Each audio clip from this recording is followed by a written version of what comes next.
যেতে পারে। আল্লাহ রাব্বুল আলামিন হুকুম করলেন, ছেলেকে জবাহ করো। কত বড় আগুনের পরীক্ষা! কোরআন শরীফ বলছে, হযরত ইব্রাহিম আলাইহিস সালাম নিজের ছেলেকে ডেকে নিয়ে বললেন, ইয়া বুনাইয়া ইন্নী আরা ফিল মানামি আন্নী আযবাহুক ফানজুর মাযা তারা। হে আমার কলিজার টুকরা সন্তান, আমি স্বপ্নে দেখেছি যেন আমি তোমাকে জবাহ করতেছি, তোমার রায় কি, তোমার মত কি, আমারে শোনাও। ছেলে পয়গম্বর, ছেলে তার জবাবে বললেন, ইয়া আবাতি ফাআল মা তু'মার সাতাজিদুনি ইনশাআল্লাহু মিনাস সাবিরিন। হে আমার আব্বাজান, আপনি যে ব্যাপারে স্বপ্নের ভিতরে আদিষ্ট হয়েছেন, আপনি তা কার্যকরী করুন।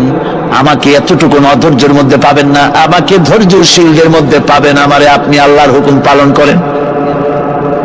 আল্লাহ পাক শোনাচ্ছেন, ফালাম্মা আসলামা ওয়া তাল্লাহু লিল জাবিন।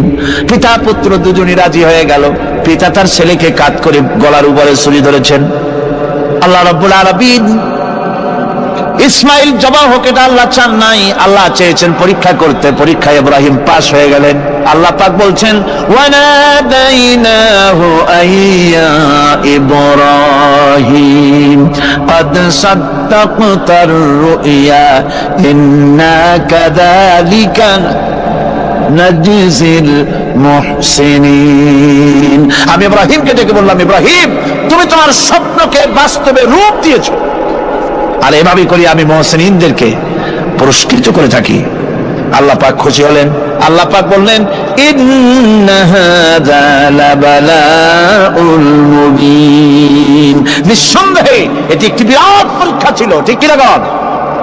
আল্লাহ নিজে বলছেন এটা একটি বিরাট পরীক্ষা, আযীম ইমতিহান। সে ইমতিহানে তিনি পাশ করলেন।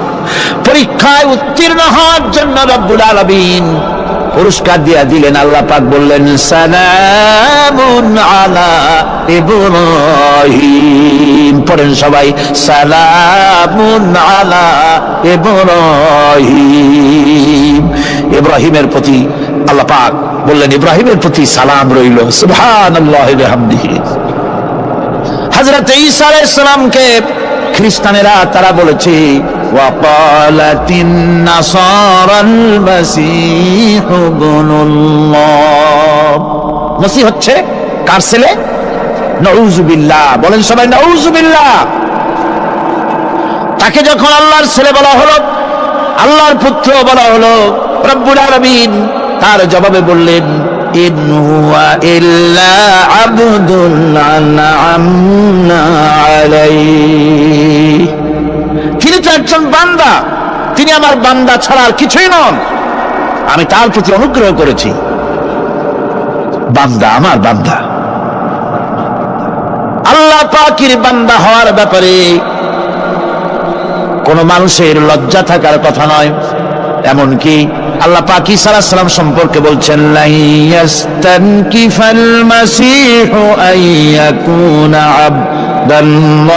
আবদান লিল্লাহি ওয়ালাল মালাইকাতুল মুকাররাবুন।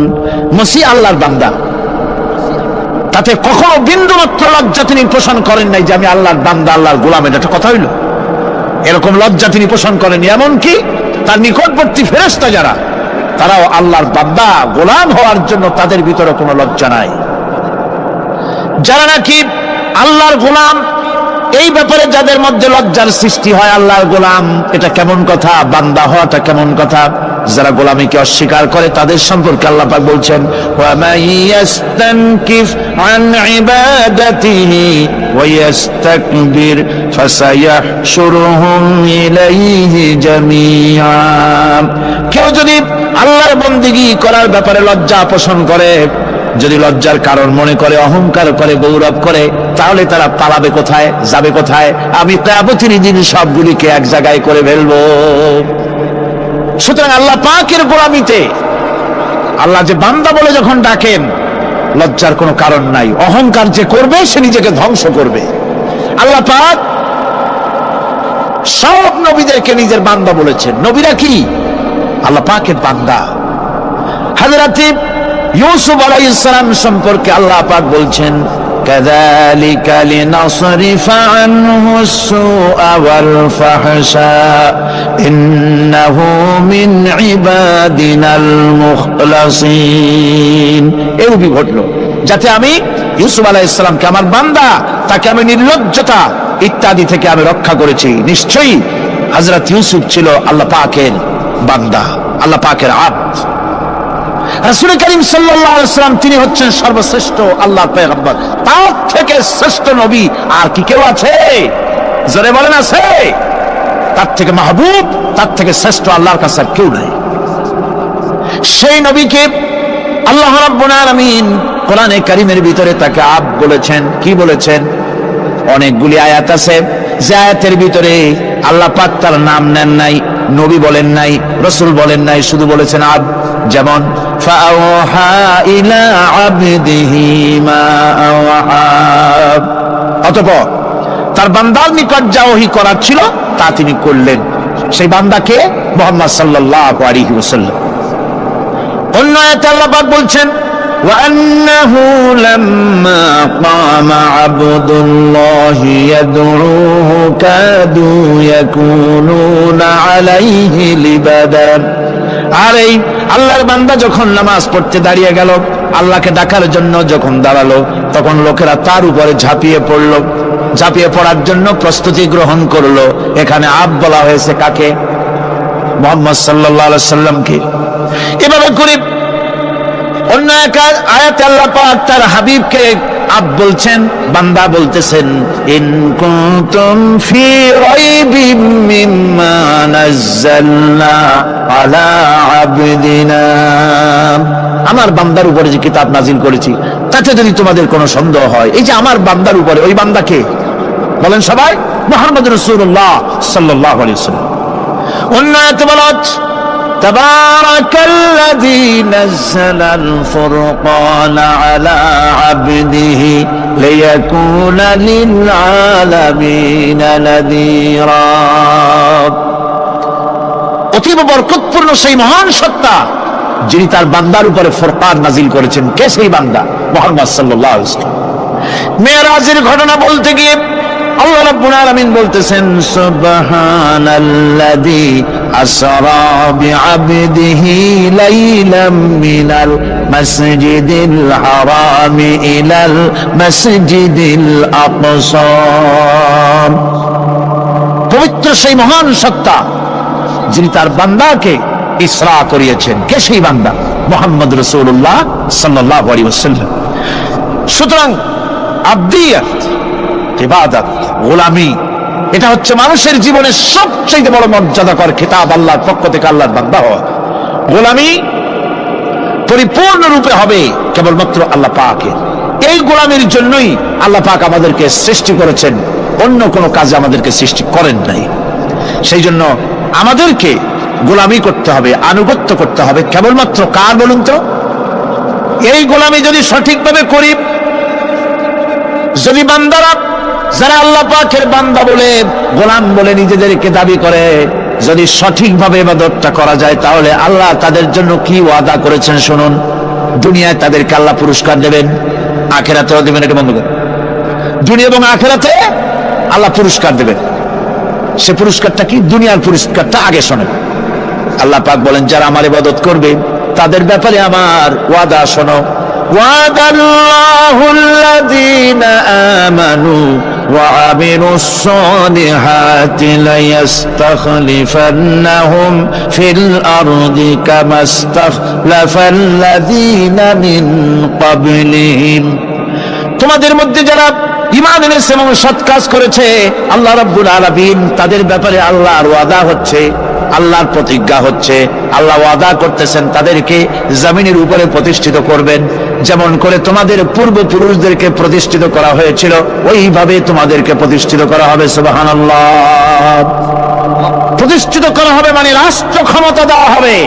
কি দেওয়া হবে? যদি গোলাম হও, যদি কি হও? গোলাম।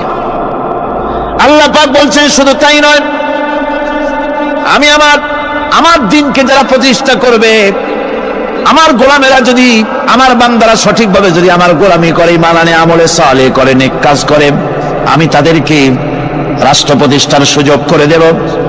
আর তাদের জন্য ভীতির পরিবর্তে, সন্ত্রাসের পরিবর্তে শান্তি কায়েম করে দেব। সুবহানাল্লাহ। وَلَيُمَكِّنَنَّ لَهُمْ دِينَهُمُ الَّذِي ارْتَضَىٰ لَهُمْ وَلَيُبَدِّلَنَّهُم مِّنْ خَوْفِهِمْ أَمْنًا।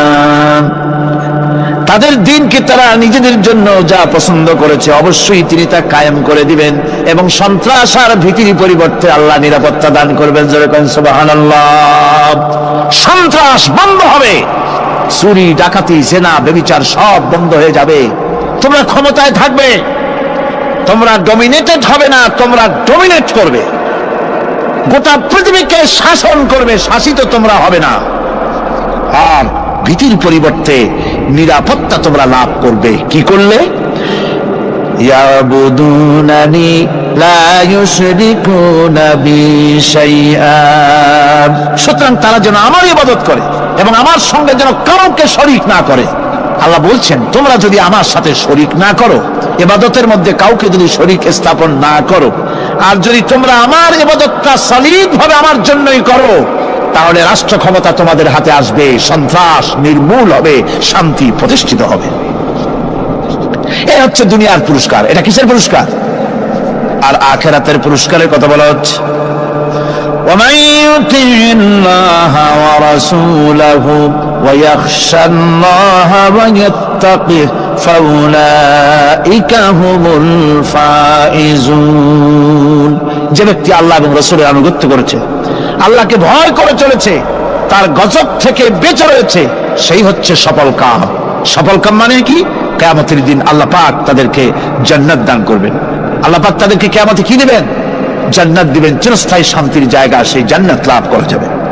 আজ ইবাদতের এই যে গুরুত্বপূর্ণ ইবাদত, এই ইবাদতের ভুল অর্থ সমাজের ভিতরে ছড়িয়ে আছে। সাধারণ মানুষের ভুল করেছে, অসাধারণ মানুষেরাও ইবাদতের ভুল অর্থ করে ভুলের মধ্যে নিমজ্জিত আছে বিরাট সংখ্যক লোকেরা।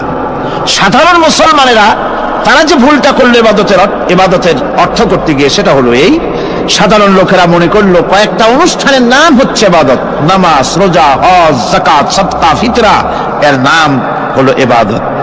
অনুষ্ঠান শেষে তারা নিজেদেরকে স্বাধীন মনে করলো। তারা আল্লাহ পাকের প্রত্যেকটি আইনের ধারাকে লঙ্ঘন করলো। বছরে একবার রোজা রেখে, বছরে 1 মাস রোজা রেখে মনে করলো ইবাদত শেষ।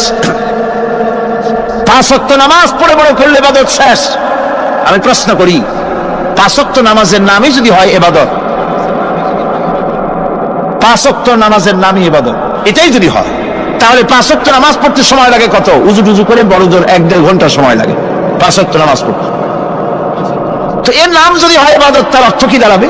অর্থ দাঁড়াবে আপনি 24 ঘন্টার ভিতরে 1 থেকে 1.5 ঘন্টার জন্য আল্লাহর গোলাম, বাকি 22 ঘন্টার জন্য শয়তানের গোলাম হতে কেউ রাজি আছেন?